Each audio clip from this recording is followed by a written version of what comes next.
नमस्कार दोस्तों, स्वागत है आप सभी का इजी नौकरी चैनल पे। दोस्तों, रेलवे की परीक्षा का आगाज हो चुका है। 15 दिसंबर से परीक्षा चालू हो जाएंगी फ्रेंड्स, CVT 1। और इस वीडियो में आप देखेंगे महत्वपूर्ण क्वेश्चन जो कि एग्जाम में पूछे जा सकते हैं। साथ के साथ इस वीडियो में ALP और जो NTPC की पुरानी परीक्षाओं में GK के GS के क्वेश्चन पूछे गए थे वो भी इस वीडियो में इसका समावेश किया है। तो दोस्तों, वीडियो पूरी देखना, इन्फॉर्मेटिव वीडियो है पूरी और इसमें से पक्का क्वेश्चन पूछे आ सकते हैं एग्जाम में। तो चलिए स्टार्ट कर लेते हैं।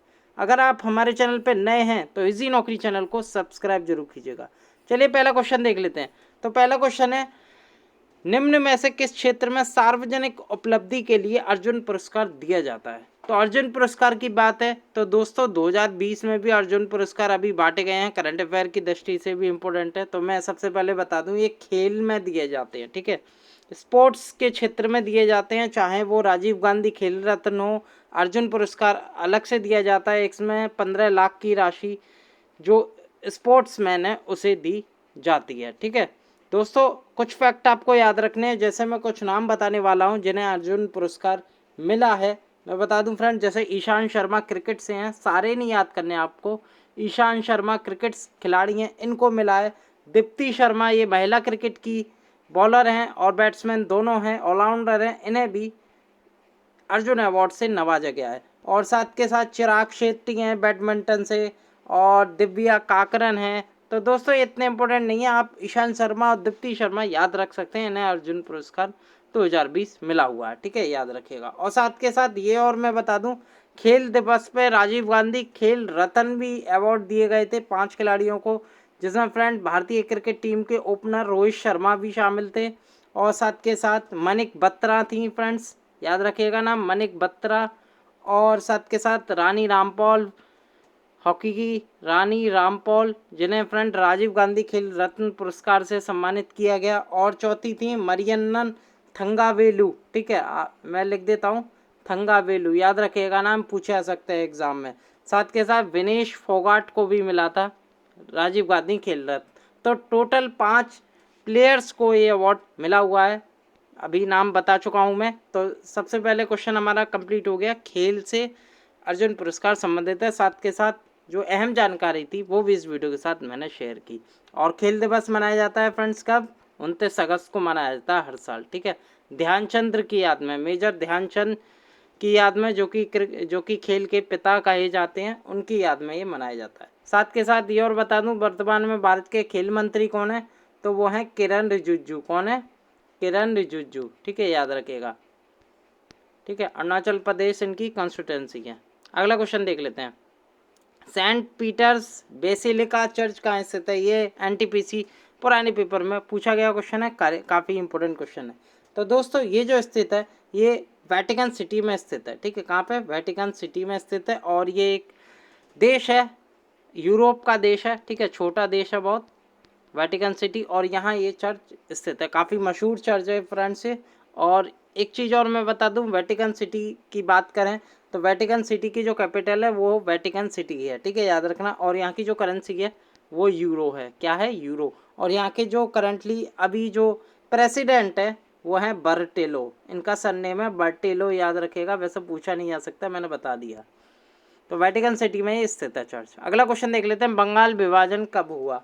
तो फ्रेंड बंगाल विभाजन से 2-3 क्वेश्चन बन जाते हैं एग्जाम में। तो ये हुआ था फ्रेंड 1905 में, ठीक है, कब हुआ था? 1905 में हुआ था, यानी कि 1905 में बंगाल विभाजन हुआ था, ठीक है, ये याद रखना फ्रेंड्स। बंगाल विभाजन में भारत के वायसराय कौन थे? तो वो थे लॉर्ड कर्जन, जिन्होंने बंगाल विभाजन किया था। कौन थे?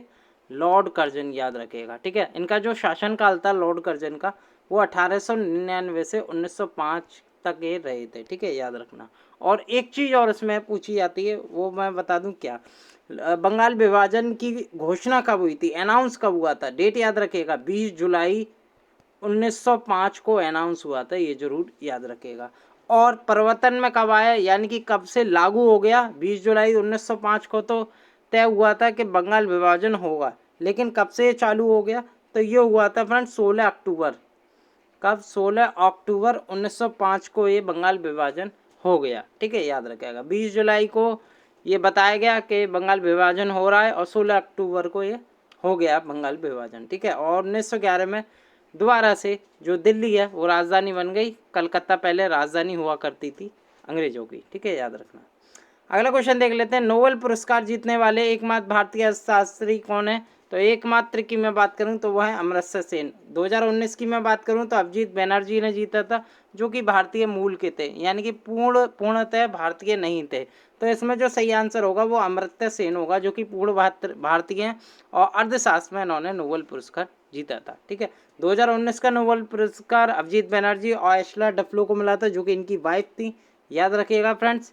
और बता दूं फ्रेंड्स, जो अमर्त्य सेन है इन्हें अभी 2020 में एक अवार्ड और मिला है। अवार्ड की दृष्टि से मोस्ट इम्पोर्टेंट हो जाता है। इन्हें फ्रेंड जर्मन बुक ट्रेड का पीस प्राइज मिला है, या आप कहते हैं जर्मनी का जर्मन पीस प्राइज अभी 2020 में इन्हें अमर्त्य सेन को दिया गया है, ठीक है। ये भी आपको याद रखना है। अगला क्वेश्चन देख लेते हैं, सार्वभौमिक गुरुत्वाकर्षण या कैपिटल जी की खोज किसने की? महत्वपूर्ण क्वेश्चन है फ्रेंड। इसका जो सही आंसर है हेनरी कैवेंडिश ने ये की थी।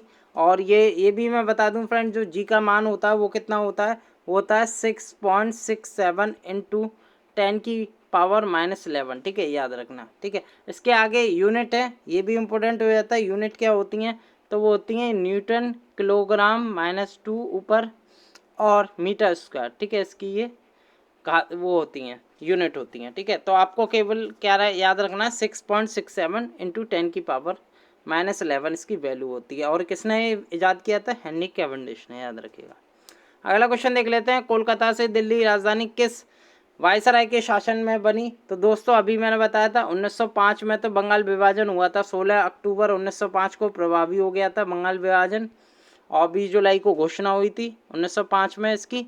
और 1911 में दिल्ली राजधानी बनी थी, ये भी आपको याद रखना है। लेकिन उस समय शासनकाल यानी कि भारत के वायसराय कौन थे? तो वो थे लॉर्ड हार्डिंग। कौन थे? लॉर्ड हार्डिंग, जिनका जो शासनकाल था वो 1910 से 1916 तक रहे थे भारत के वायसराय, याद रखिएगा, ठीक है।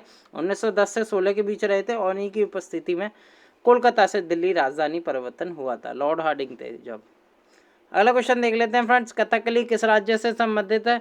तो काफ़ी इंपॉर्टेंट है। कथकली नृत्य डांस भी एग्जाम में पूछे जाते हैं एनटीपीसी की परीक्षा में। तो इसका जो सही आंसर है वो है केरल, ठीक है। केरल कथकली का है। अगर मैं बात करूं खाली कथक की, यहाँ से अगर मैं ली हटा दूं तो ये किस राज्य का हो जाएगा? तो ये हो जाएगा उत्तर प्रदेश का, ठीक है। तो 2 क्वेश्चन बन जाते हैं इससे। तो फिलहाल जो हमारे पास क्वेश्चन है वो कथकली है, तो कथकली केरल का है और कथक उत्तर प्रदेश का है। तो कथकली केरल का है, तो केरल से जुड़ी जानकारी ले लेते हैं। केरल के अभी वर्तमान मुख्यमंत्री कौन है? तो वो है पिनाराई विजयन, ठीक है, कम्युनिस्ट पार्टी से हैं पिनाराई विजयन, यहाँ के मुख्यमंत्री हैं केरल के। और आरिफ मोहम्मद खां यहाँ के अभी फिलहाल गवर्नर हैं, ठीक है, याद रखिएगा। केरल की राजधानी तो आपको पता ही होगी, त्रिवेंद्रम है, ठीक है। अगला क्वेश्चन देख लेते हैं, भारत की किस राज्य की जनसंख्या सबसे कम है? तो सबसे कम पूछी है, सबसे ज़्यादा तो आपको पता है उत्तर प्रदेश की भारत में सर्वाधिक आबादी है। अगर सबसे कम की मैं बात करूं तो कम वो राज्य है वो है सिक्किम, ठीक है। सिक्किम की जिसकी जो राजधानी है वो है गंगटोक, याद रखिएगा, ठीक है। और ये भारत का सबसे कम जनसंख्या वाला राज्य है, ठीक है। अगले क्वेश्चन पे चलते हैं, अंतर्राष्ट्रीय न्यायालय कहाँ स्थित है? तो काफ़ी इंपॉर्टेंट क्वेश्चन, अंतर्राष्ट्रीय न्यायालय हमेशा एग्जाम में पूछा जाता है। तो बेसिकली ये स्थित है नीदरलैंड में। नीदरलैंड की राजधानी नहीं है हेग, ये हेग में स्थित है, ठीक है। हेग जो है एक तरह का शहर है नीदरलैंड का ही, ठीक है। किसका? मैं लिख देता हूँ नीदरलैंड का। नीदरलैंड देश में, आपसे ये भी पूछ सकता है कौन से देश में, तो ये नीदरलैंड देश में। और नीदरलैंड देश में कहाँ पर है? हेग में स्थित है अंतर्राष्ट्रीय न्यायालय। नीदरलैंड की मैं बात करूं, यहाँ की जो राजधानी है एमस्टरडम यहाँ की राजधानी है। अगर मैं यहाँ के करंटली प्राइम मिनिस्टर की बात करूं, प्रधानमंत्री की, तो वो है मार्क रूट। कौन है? मार्क रूट, याद रखिएगा, ठीक है।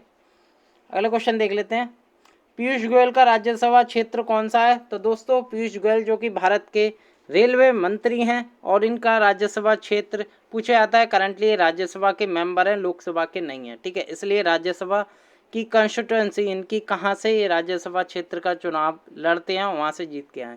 तो ये जो जीत के आए हैं राज्यसभा जो क्षेत्र है पीयूष गोयल जी का, वो है महाराष्ट्र, ठीक है, याद रखिएगा।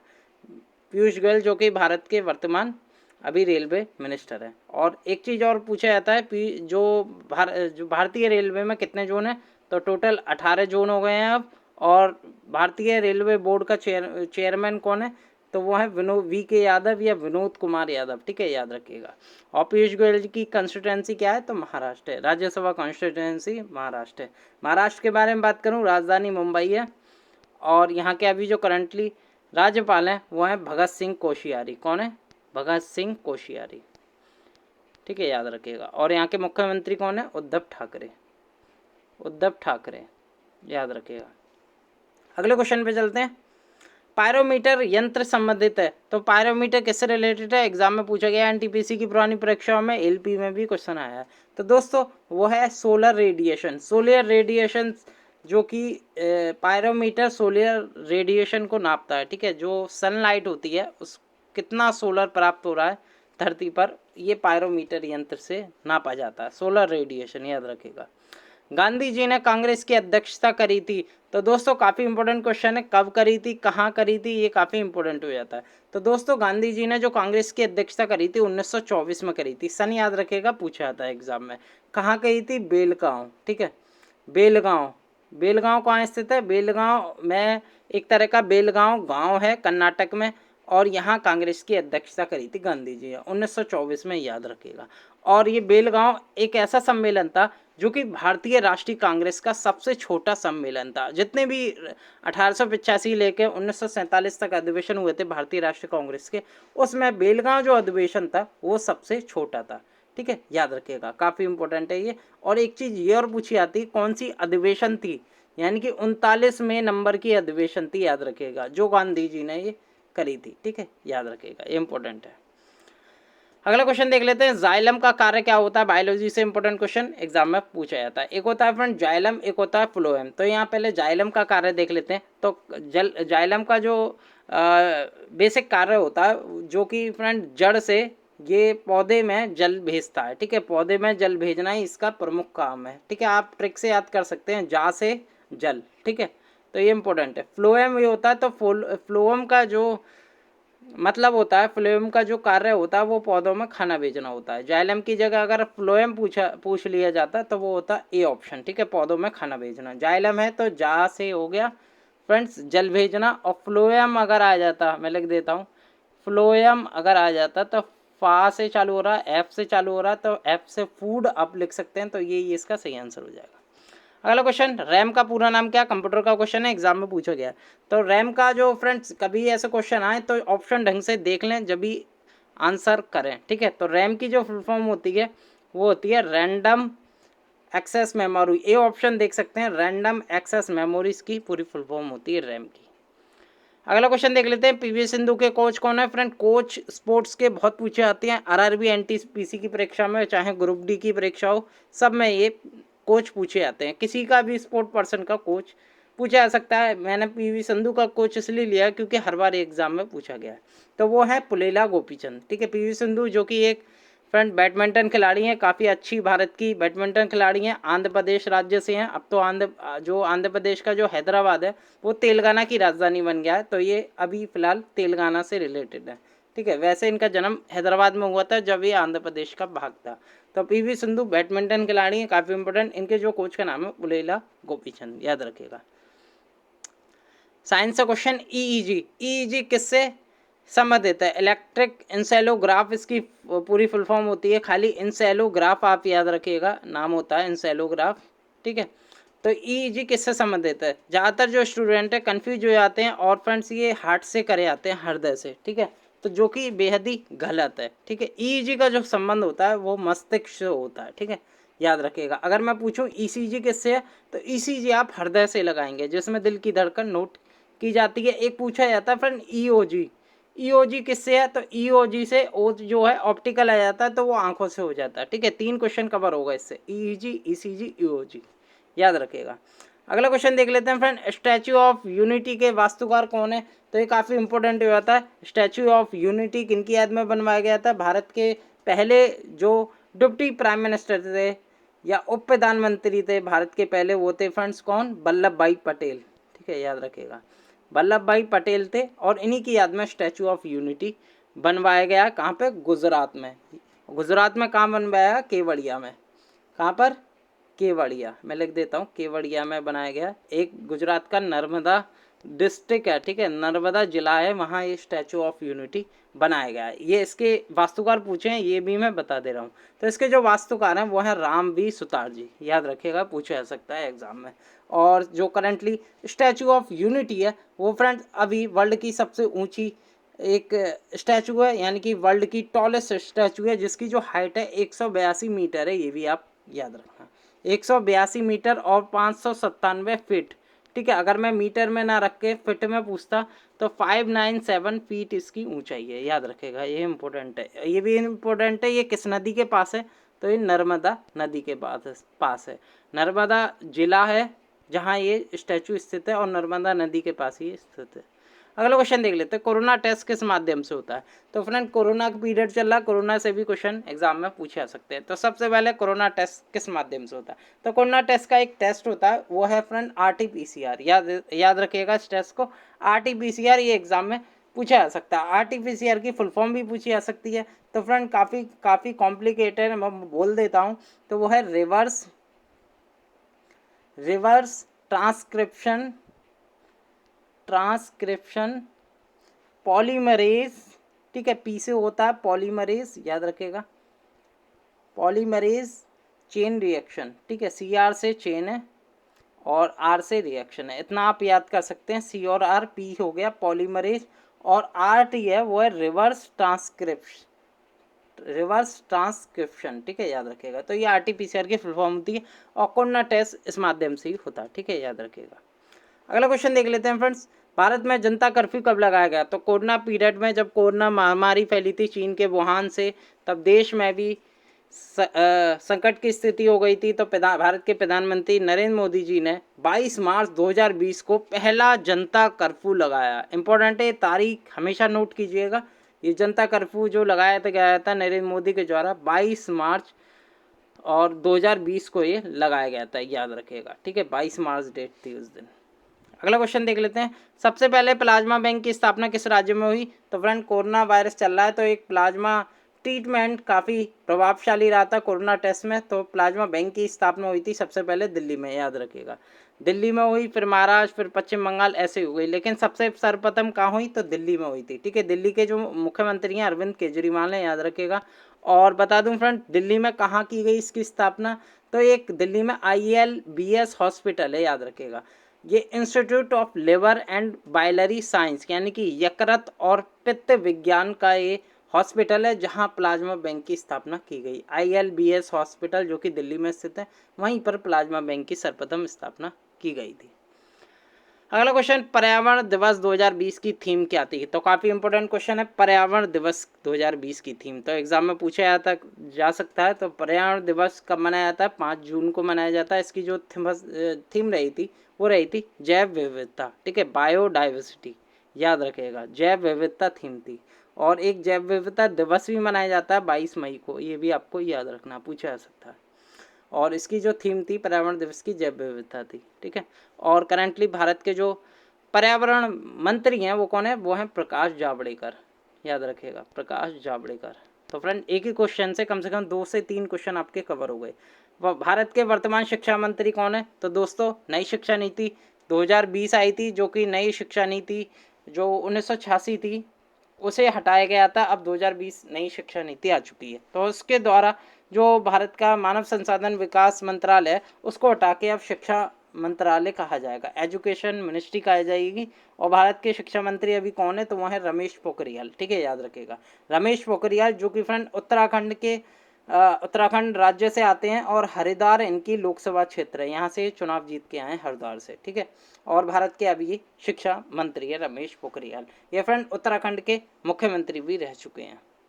अगला क्वेश्चन देख लेते हैं, एप्पल के CEO कौन है। तो काफ़ी इंपॉर्टेंट क्वेश्चन है। एप्पल के CEO अभी जो हैं वो हैं टिम कुक, ठीक है, कौन है, टिम कुक CEO है। और फ्रेंड्स और क्वेश्चन बता दूं, सत्या नाडेला किसके हैं, तो ये माइक्रोसॉफ्ट के हैं। ये क्वेश्चन कवर हो गया, याद रखिएगा, माइक्रोसॉफ्ट के CEO हैं सत्या नाडेला। सुंदर पिचई गूगल के हैं। और बिल गेट्स किसके हैं फ्रेंड, माइक्रोसॉफ्ट के संस्थापक हैं। बिल गेट्स और पॉल एलन दोनों ने ही मैं लिख देता हूँ पॉल एलन, ये भी थे फाउंडर माइक्रोसॉफ्ट के, ठीक है। इन दोनों ने मिलके जो माइक्रोसॉफ्ट है उसकी स्थापना की थी, ठीक है, याद रखना। तो एप्पल के सीईओ कौन है? Tim Cook. और सत्य नाडेला किसके हैं? माइक्रोसॉफ्ट के। सुंदर पिचई गूगल के हैं। अगला क्वेश्चन, महाराष्ट्र के राज्यपाल कौन है? तो अभी मैं ऊपर बता चुका हूँ। महाराष्ट्र के जो राज्यपाल हैं करंटली वो हैं भगत सिंह कोश्यारी हैं। यहाँ के जो मुख्यमंत्री हैं वो है उद्धव ठाकरे, ठीक है। और जो राजधानी है वो मुंबई है, ठीक है, याद रखना, ठीक है। अगला क्वेश्चन देख लेते हैं। तो दोस्तों लास्ट क्वेश्चन है इस वीडियो का, काफ़ी इंपॉर्टेंट। दक्षिण तटीय रेलवे 18वां जोन, ठीक है। अब दोस्तों रेलवे जोन कितने हैं टोटल? तो याद रखिएगा 18 जोन हैं अब भारत में। और कौन सा रेलवे जोन है, नाम क्या है 18वें रेलवे जोन का? तो वो है दक्षिण तटीय रेलवे, या इसे कहते हैं शॉर्ट में SCR, साउथ कोस्ट रेलवे, ठीक है, याद रखना। और इसका जो मुख्यालय वो कहाँ स्थित है? आंध्र प्रदेश राज्य में स्थित है, विशाखापट्टनम।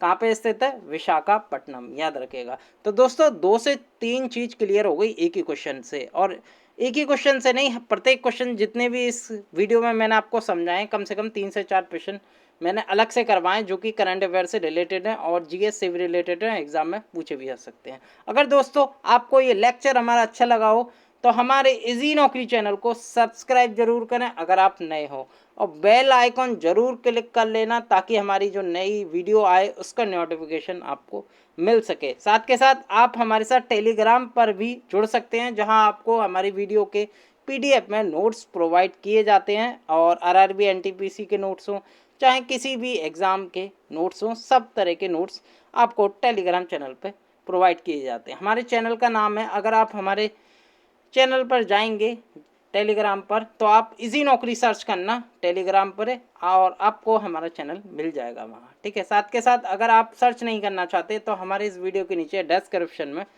टेलीग्राम का लिंक दे रखा है, वहाँ से आप डायरेक्ट जा सकते हैं और हमारे चैनल को ज्वाइन कर सकते हैं। और आप इजी नौकरी अगर रेलवे सर्च करेंगे, इजी नौकरी रेलवे, ठीक है, तो आप हमारे रेलवे के टेलीग्राम चैनल पर पहुंच जाएंगे जिसमें हम रेलवे से संबंधित जो करंट अफेयर होती है, जीके होती है, स्टैटिक जीके होती है, रेलवे जीके होती है, सारे हम PDF वहाँ आपको प्रोवाइड कराते हैं। अगर ये वीडियो आपको पसंद आई है तो वीडियो को प्लीज़ लाइक ज़रूर करना, हो सके तो अपने दोस्तों के साथ ज़रूर शेयर कर देना। मैं मिलता हूँ अगले वीडियो के साथ। बहुत बहुत धन्यवाद।